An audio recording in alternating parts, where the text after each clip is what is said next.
Halo teman-teman, selamat malam. Ternyata dari video yang saya upload 2 hari yang lalu, banyak banget yang komen. Saya baru engah juga ya, ternyata yang mengalami GERD anxiety itu bener-bener banyak. Waktu saya dulu kena, saya malah nggak tahu itu GERD anxiety itu apa, saya sakit apa, saya nggak ngerti justru. Ternyata setelah saya mengalami, saya search, saya cari tahu di Google dan lain-lain, ternyata ada yang namanya penyakit pikiran yang menyebabkan sensasi-sensasi seperti asam lambung dan lain sebagainya. Nah, kali ini aku rencana mau menceritakan bagaimana setelah saya mulai sembuh, saya pernah kambuh gak gitu. Saya dulu kan panic attack ya. Boleh dibilang dulu, zaman dulu saya pernah panic attack pertama kali itu pas saya tiba dengar orang yang horor-horor. Nah itu tiba-tiba saya kayak gemeteran, terus dada saya kayak ketekan sama debar-debar gitu. Padahal dulu saya pemberani, saya nggak pernah takut dengan cerita macem-macem gitu. Nah di saat itu saya nggak tahu kenapa gitu. Nah di saat itulah mulai panic attack, tapi masih selang lama ya. Maksudnya hari ini saya panic attack, bulan depan saya baru panic attack, jadi nggak tiap hari. Tapi setelah kejadian panic attack itu mulai tiba-tiba sebulan sekali, terus lama-lama 3 minggu sekali, 2 minggu sekali, kadang seminggu bisa beberapa kali. Ya ampun, itu sengsara banget. Jadi kejadiannya itu saya mau dibawa ke dokter sama suami saya panik attack. Saya pernah tuh ke dokter, kayaknya udah 7 dokter deh. Jadi awalnya saya cek jantung, EKG, sampai ditanya dokter, kamu ada ini kayak histori keturunan sakit jantung dari keluarga kamu? Ada, papa saya. Waduh, saya bilang mati deh dalam hati, saya kayaknya sakit jantung nih gitu. Ternyata enggak gitu, hasilnya oke kok kata dokter. Terus cek ini, cek itu, kayaknya enggak ada perbaikan. Makanya saya ganti-ganti dokter gitu kan. Akhirnya saya ketemu satu dokter, minum obatnya itu selama 1 bulan, dikasih obat pariet sama yang buat apa ya namanya, saya lupa, untuk gas. Jadi kan saya sendawa terus kan buat yang gas. Minum 1 bulan nggak membaik sama sekali, makin kurus, makin lemes, makin sesak nafas, pokoknya nggak karu-karuan. Akhirnya saya bilang saya mau ganti dokter aja, kayaknya nggak cocok gitu. Akhirnya saya pindah ke dokter, sampai saya nanya A, B, C, D, ke dokter ini lagi, nggak nemu yang cocok. Suatu ketika saya ketemu satu dokter, dia kasih obat banyak banget, racikan dan lain-lain. Saya udah gak peduli, saya udah gak ngecek itu obat apa, pokoknya saya minum demi mau sembuh. Akhirnya saya minum selama 2 minggu, 3 minggu, berasa lebih ada tenaga, lemesnya berkurang, tapi asam lambungnya segala macam sensasinya itu nggak hilang, cuma membuat saya lebih nggak lemes gitu. Nah, membuat saya mikir, oh jangan-jangan saya cocok nih sama obat dokter ini. Ya udah saya terusin aja. Saya terusin selama 4 bulan. Obatnya udah mahal,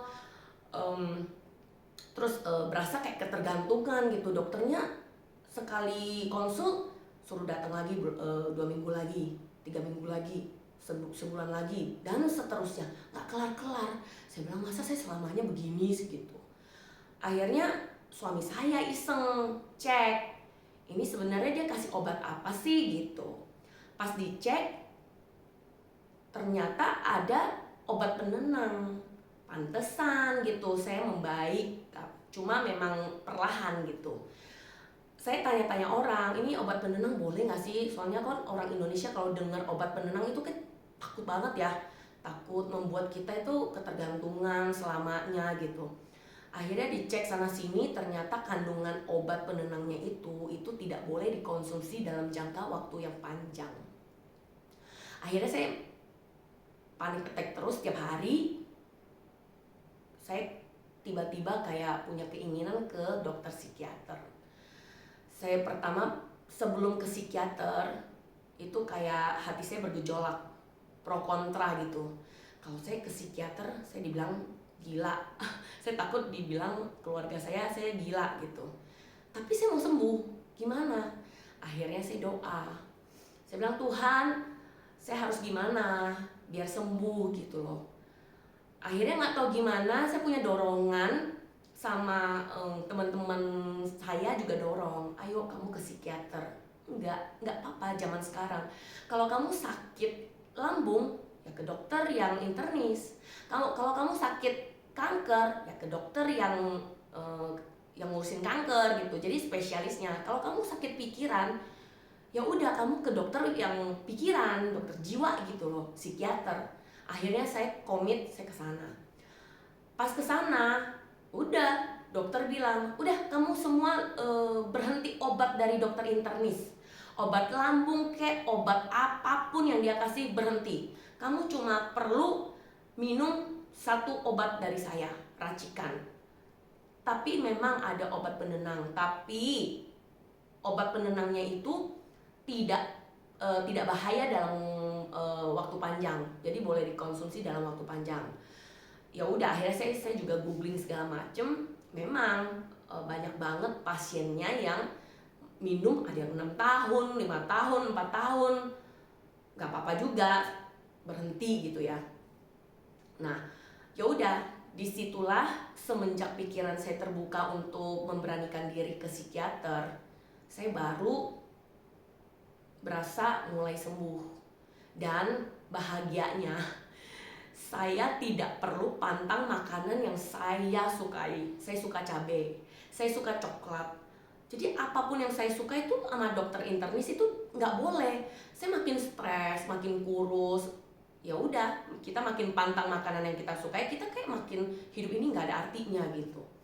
Tapi setelah minum obat psikiater, saya sudah tidak pernah pantang makanan lagi. Makan cabai hajar, makan coklat hajar gitu. Tapi nggak apa-apa. Ditanya, ada yang tanya tuh komen kemarin, kakak pernah kambuh nggak gitu. Kalau kambuh harus gimana gitu kan. Jujur sering kambuhnya. Jadi semenjak kita melewati proses mulai membaiknya itu kan berarti kita udah mulai bisa kontrol pikiran kita, sudah mulai tahu gimana caranya untuk menghalangi pikiran-pikiran negatif. Jadi kita kayak mengalihkan kan ke aktivitas atau ke hobi atau apapun gitu kan, udah tahu caranya seperti itu. Jadi tiap kali saya kambuh, saya punya senjatanya. Selain saya pegang dada, saya jadi kalau kambuhnya biasanya suka jantung berdebar-debar. Kayak hari ini nih kejadian, persis hari ini. Sore ini saya dikabarin kan. Jadi lucu juga ini GERD anxiety ini bukan cuma mendengar sesuatu yang horor atau yang serem, panic attack gitu, atau sensasinya datang. Tapi terlalu seneng, terlalu shock, terkejut dengan hal-hal yang bahagia, yang menyenangkan pun saya bisa gitu, aneh gitu. Jadi hari ini saya dikabarin sama guru les anak saya juara gitu kan, juara lomba piano. Saya saking senengnya, shock, tiba-tiba jantung saya itu kayak debar-debar sampai setengah jam. Tuh nggak enak banget. Padahal harusnya kan nggak perlu ya berdebar-debar ya, tapi ya kejadian gitu. Jadi apa yang harus saya lakukan? Biasanya kalau saya sensasi saya dateng, baik itu debar-debar, nggak bisa tidur, atau sakit kepala, atau apapun mual dan lain sebagainya, saya biasa langsung pegang dada. Pegang dada itu pertama kali ingat Tuhan kalau saya pasti berdoa, Tuhan saya sekarang lagi takut, atau lagi panic attack, atau saya lagi berdebar-debar. Tuhan tolong saya tahu Tuhan itu akan kuatin saya gitu, nggak membuat saya pingsan atau apapun gitu. Udah, setelah saya ngomong itu, biasanya saya ada bantuan barang. Misalnya saya paling sering ini saya nggak pernah lepas. Jadi saya selalu membawa minyak angin kemanapun. Ini minyak angin racikan suami saya nih. Jadi campuran antara peppermint sama lemongrass. Jadi kalian boleh beli di Tokped ya. Suami saya sih belinya di Tokped. Jadi beli 2 ini dicampur ke satu botol terpisah gitu. Kalau peppermindo aja sih panas banget ya. Jadi dicampur dengan minyak lemongrass atau apapun gitu. Nah ini saya selalu bawa kemanapun. Saya nggak pernah tinggal. Di dalam tas saya itu selalu ada minyak angin. Kenapa? Minyak angin ini sangat membantu sensasi saya. Sampai sekarang kan saya sakit kepala keliengan.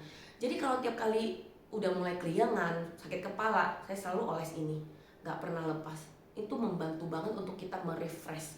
Kayak merasa kayak seger, nafas kita itu nggak sesak nafas. Membuat kita lebih nggak berasa sensasinya gitu, berkurang lah gitu. Nah, selain itu, saya juga tidak pernah lupa dengan satu obat. Jadi ini obat boleh dibilang obat nggak keras, jadi jangan khawatir. Ini juga saya dapat dari dokter. Namanya Disflatyl. Ini obat bebas, jadi nggak perlu ke dokter dulu baru minta resep. Jadi ini saya selalu konsumsi 1 hari 1 kali 2 kali. Kayak permen sih, jadi dimakan kayak permen gitu, dikunyah-kunyah aja. Jadi ini kayak menghindari kita sekali panik attack kambuh gitu ya. Kita kan berasa kayak perut kita nggak enak ya sensasinya ya. Ada yang perut nggak enak, kayak berasa kembung atau tiba-tiba sendawa terus, nggak enak, keteken gitu. Saya biasa minum ini. Ini kan enak ya dibawa kemana-mana, terus nggak perlu sebelum makan, sesudah makan, atau harus pakai minum air putih, telan atau gimana. Ini gampang banget, langsung ambil makan kayak permen.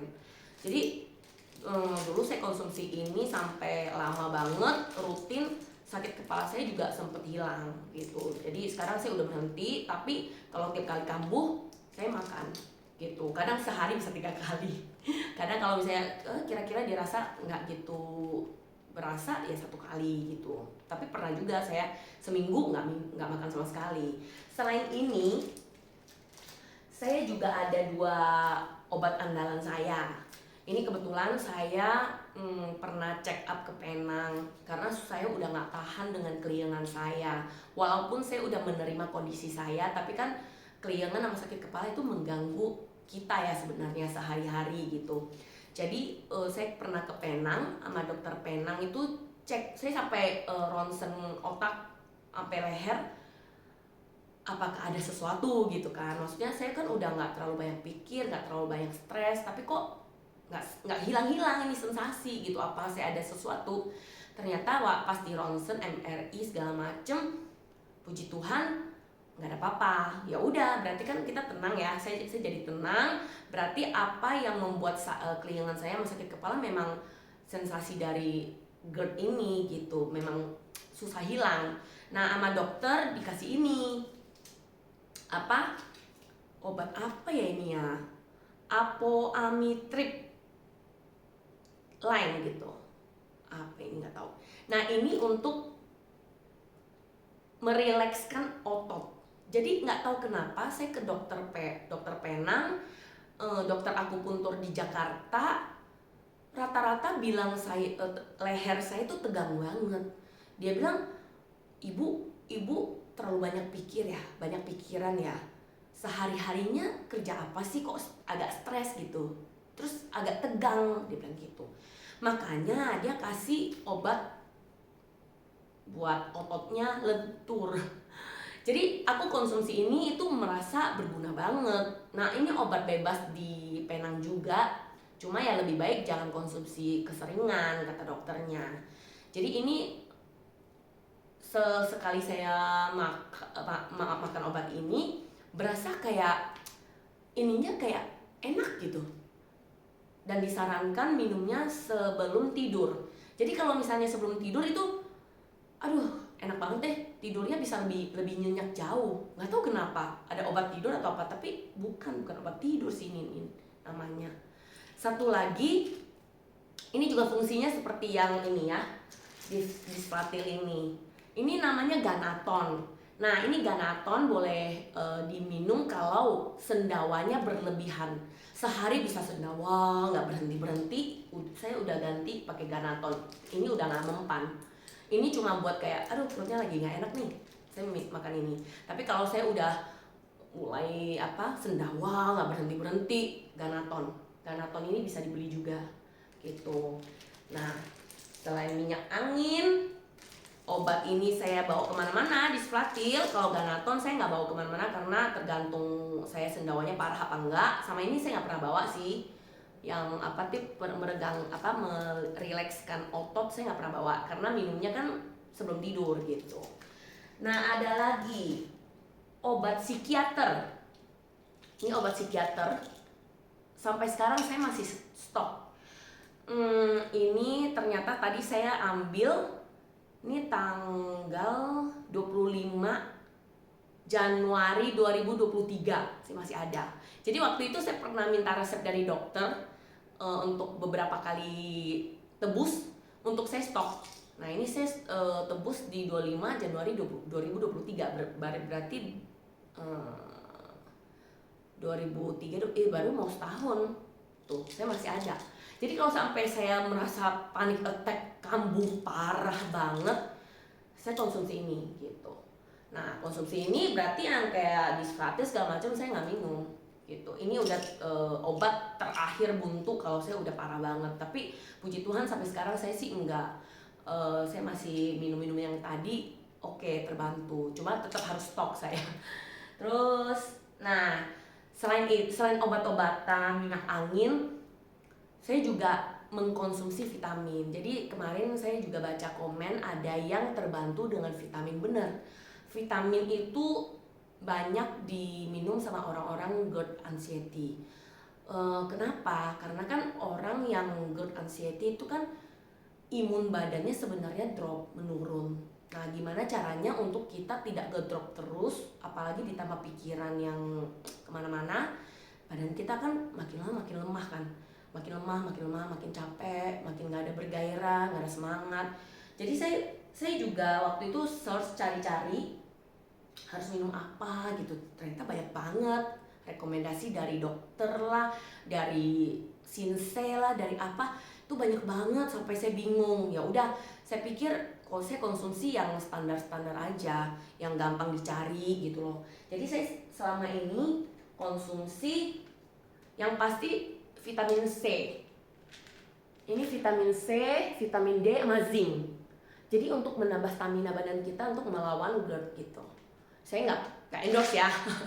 Ini benar-benar saya minum tiap hari.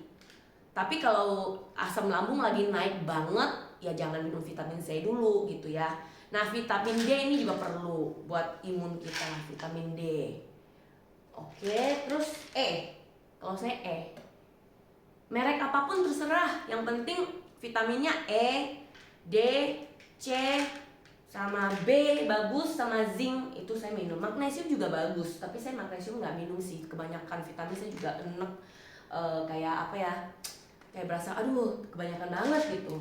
Nah, satu lagi penting banget waktu sakit GERD, kambuh atau waktu masih berjuang, pencernaan kita itu terganggu. Nggak tahu teman-teman berasa nggak? Jadi waktu itu saya sampai terganggu banget. Pencernaan saya itu tiap hari itu lancar banget sebelum kena GERD anxiety. Tapi semenjak saya sakit, kena GERD, asam lambung segala macem, pencernaan saya itu jadi nggak lancar. Bahkan saya pernah ketakutan banget suatu hari setelah ke dokter, cek, saya baru divonis, oh kamu asam lambung gitu, GERD gitu kan. Besoknya itu pas bisa pas bisa buang air besar itu warnanya hitam. Saya kaget, lah ini apaan gitu, sampai ada kayak darah gitu, kayak ada merah gitu tapi hitam gitu. Saya sampai ini apaan ya gitu, saya udah takut banget. Ternyata memang penderita asam lambung itu ada pengaruh ke pencernaan kan, karena ya begitulah, saya juga taunya dari dokter, dia bilang itu nggak apa-apa gitu, kalau kamu stres atau apa, asam lambung kamu naik, pencernaan kamu pasti terganggu dan bahkan warnanya bisa hitam gitu. Saya juga baru tahu, dan saya akhirnya cari tahu, teman saya juga pernah mengalami GERD, anxiety, asam lambung, dia saranin saya untuk minum probiotik. Nah, saya minum ini probiotik membantu banget.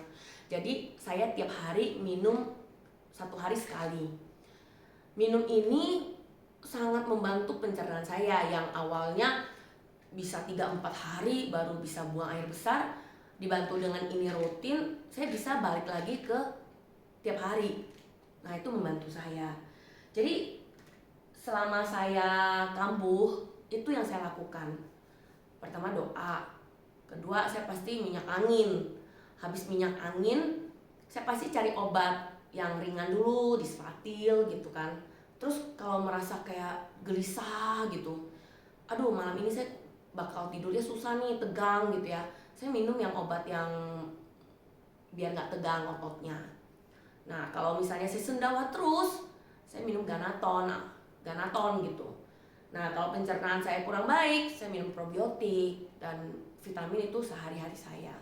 Itu tips buat temen-temen yang kalau misalnya udah sempet sembuh, kambuh.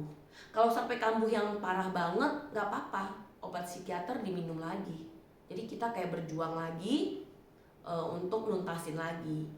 Tapi harusnya kalau udah pernah berjuang, kalau kambuh pun kita nggak mungkin berjuang dari nol lagi, karena kita sebenarnya udah tahu kan, maksudnya oh saya menghadapi GERD ini kayak gimana gitu. Sama saya sering denger musik yang menguatkan saya. Mungkin teman-teman ada lagu-lagu yang kata-katanya menguatkan, itu boleh disetel aja. Jadi membantu kita banget deh untuk lebih bisa melawan pikiran GERD, asam lambung kita. Nah, itu sebenarnya ada beda sih ya, GERD akibat pola makan sama GERD gara-gara anxiety. Aku juga baru tahu sih. Jadi kalau misalnya GERD asam lambung, teman-teman harus jaga makan, karena GERD ditimbulkan gara-gara makanan. Misalnya telat makan cabai berlebihan yang sebenarnya kemampuan teman-teman makannya nggak sepedes itu gitu. Nah, itu harus kita cari tahu, kita asam lambung kambuh itu gara-gara apa, makan apa. Ada yang makan nanas, ada yang makan cabai, ada yang minum kopi, ada yang kurang tidur bisa. Jadi apa yang menyebabkan bisa naiknya asam lambung gara-gara makanan, itu kita harus cegah. Misalnya ada yang makan bakmi langsung nggak enak banget, udah hindari bakmi kalau sebisa mungkin. Nah, itu GERD yang disebabkan oleh pola makan. Tapi kalau misalnya GERD anxiety yang disebabkan karena pikiran, jadi berawal dari pikiran, stres, banyak pikiran, overthinking gitu ya, baru muncul asam lambung. Sebenarnya sesuai pengalaman saya ya, nggak perlu pantang makanan gitu, karena penyebabnya dari pikiran. Jadi yang perlu dipantang apa? Pikiran kita, stres kita, yang overthinking kita, itu yang harus kita hilangkan. Jadi kalau misalnya saya kambuh banget, misalnya sakit atau nyeri atau apa, biasanya saya 1-2 hari saya nggak makan makanan yang pedas dulu atau coklat dan lain sebagainya, agar mempercepat gitu menurunkan asam lambungnya. Tapi setelah itu ya udah, saya makan aja hajar gitu. Itu nggak ngaruh sih. Jadi kalau misalnya kita GERD anxiety gara-gara pikiran, kalau kita bisa mengontrol pikiran kita, mau overthinking kita, nggak perlu jaga makanan sih. Kalau saya ya, saya nggak tahu teman-teman yang lain gitu. Kalau misalnya ada yang lain boleh sharing ya, karena sesuai pengalaman saya sih gitu ya, gitu. Jadi semoga sharing saya ini juga bisa membantu teman-teman yang masih berjuang atau yang sudah berjuang tapi masih sering kambuh. Nah, mungkin ini sedikit tips yang bisa membantu teman-teman. Semoga teman-teman cepat sembuh dan kita sama-sama bisa menjadi orang yang bahagia.